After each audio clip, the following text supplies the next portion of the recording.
大家好，我是面面。去年做你买了很多种胶水，但是大部分都没有用完，所以今年我特产了16种超大瓶胶水，把它们混合在一起做一款泥，看看会是什么样。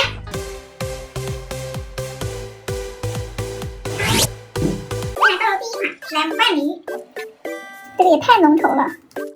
再来一个牛头白胶，这个看着很细腻，挺亮的。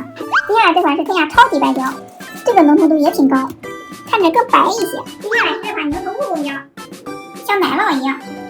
再来一个天涯白胶，这个学生白胶还蛮稀的。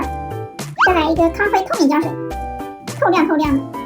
康辉木工胶，这种进口的木工胶都还没有开封呢，颜色好像有点不一样哎，有点泛红，更浓稠一些。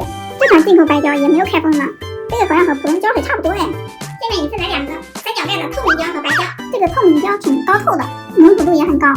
再来一个 PUA 白胶，哇，这个也太浓稠了，和第一款的差不多哎。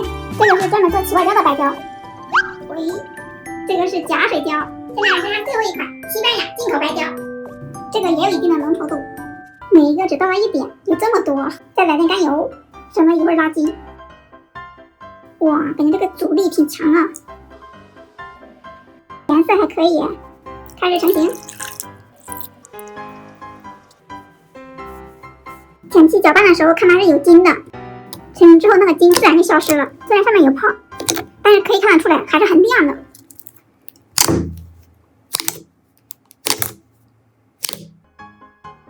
还有一点微弹，拿出来看，太清脆了，这个吸力太强了吧，拉布完全没问题。好想试一下网格呀。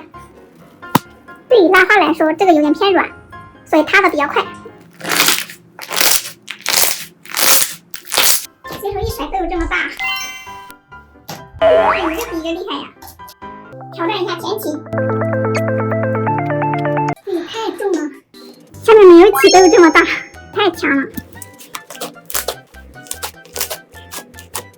微弹的手感感觉肉肉的，这款泥真的太棒了，手感也挺出乎意料的。那今天的视频就到这里啦，喜欢这条视频记得点赞关注哟。